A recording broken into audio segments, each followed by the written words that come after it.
जहां तक दिल्ली का एयरपोर्ट का सवाल है, अब वो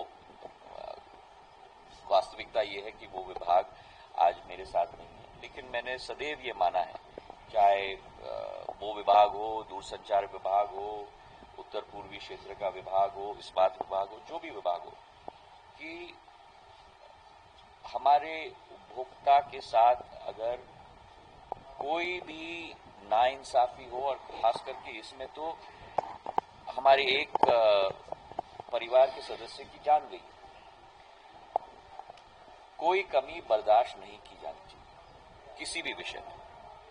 जहां तक आपने दूसरे एयरपोर्ट्स का मामला उठाया, खास करके जबलपुर और ग्वालियर की मैं बात कर सकता हूं। जबलपुर का जो भाग है वो एक कैनवस का रूप था। कैनवस के रूप में जब पानी का वजन पड़ता है, क्योंकि वो ना सीमेंट है ना कंक्रीट है, जैसे उदाहरण के तौर पर कई क्रिकेट स्टेडियम्स में भी कैनवस का रूफ लगता है, और वो पानी का रिसाव के लिए कोई जगह न हो, तब वो कठिनाई कभी कभी हो जाती है, और कमी रही हो तो उसका सुधार भी हम लोग जरूर करेंगे। जहां तक ग्वालियर का एयरपोर्ट का मुद्दा है, मैं नहीं मानता कि ये स्थायी मुद्दा है, ये एक अस्थायी मुद्दा है। एक दिन बारिश बहुत हो गई तो जो नाला है वो ब्लॉक हो गया, बाहर के भाग में तो अराइवल एरिया में थोड़ी पानी का अक्यूमुलेशन हो गया, 4 घंटे के अंदर नाला साफ हो गया है। अब कोई कठिनाई नहीं है, आप और मेरे साथ चलिए, अभी एयरपोर्ट पर सब चित्र मेरे पास पहुंच गए हैं मेरे फोन पे, बिल्कुल रोड साफ सुथरा है, कोई कठिनाई नहीं है। और जो आप कह रहे थे कि जो लीकेज हो रही है, वो लीकेज की वजह से ये रोड के ऊपर पानी का अक्यूमुलेशन नहीं हुआ, वो नाले में थोड़ा ब्लॉकेज आ गया था इसलिए हुआ। लीकेज थोड़ा ऊपर से हुआ है, वहां सीलेंट लगाया गया है, पर केवल थोड़ा सा लीकेज ऊपर से हुआ है। ये पानी का अक्यूमुलेशन पूरा उसकी वजह से नहीं हुआ है, नाले के ब्लॉकेज के, और नाला साफ किया गया है। अब आपके और हमारे घर में भी कभी हो जाता है, तो आपने देख लिया ना, मैंने आपको जवाब दे दिया।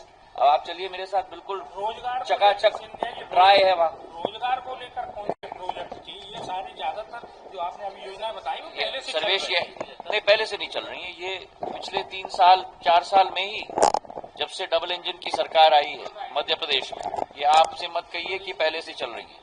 ये पिछले जब से भाजपा में आया, जब से भाजपा की डबल इंजन की सरकार आई, केंद्र में भी और प्रदेश में भी, 2020 की बात करिए, पिछले 3-4 साल में जो परिवर्तन ग्वालियर में आया, ये बाड़ा का कोई परिवर्तन कोई मामूली परिवर्तन है। पुराना बाड़ा का अनुभव आप लोगों ने किया, मैं नवीन बाड़ा नहीं कहूंगा, क्योंकि ये हमारी संस्कृति, हमारी धरोहर है, लेकिन जो भव्य रूप धारण किया है, ये डबल इंजन की सरकार का कमाल है। एयरपोर्ट डबल इंजन की सरकार का कमाल है, स्टेडियम एमपीसीए का कमाल है। तो धीरे धीरे ग्वालियर बढ़ रहा है और बदल रहा है। अब फ्लाइट्स आ रही हैं, ट्रेन्स आ रही हैं, स्टेशन बदलेगा, 1000 बिस्तर का अस्पताल बन गया, मल्टी स्पेशलिटी अस्पताल बन गया, ये सब चीजें हो रही हैं। और जब ये चीजें होंगी तब औद्योगिकरण आकर्षित होगा हमारे ग्वालियर में।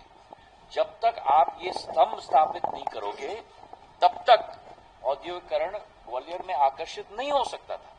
अब एक बार जब अस्पताल 1000 बिस्तर का बन चुका, मल्टी स्पेशलिटी बन चुका, एयरपोर्ट बन चुका, रेलवे स्टेशन बन चुका, स्टेडियम बन चुका, पश्चिमी एक्सप्रेसवे बन रहा है, ग्वालियर आगरा एक्सप्रेसवे बन रहा है, अच्छी संस्थाएं बन चुकी है, तब विस्तार होगा। पहले मंत्री रहे तो एयरपोर्ट मिला, अब नया डिपार्टमेंट आपको आप देखते जाओ, आप देखते जाओ। अब इसमें कौन अब सब चीज में, अब मैं नहीं मैं बताना चाहता हूँ, नहीं इन्होंने मुझे हिंट दे दिया, अब मैं अभी बताऊंगा तो 1 साल बाद कहेंगे पुरानी बात है।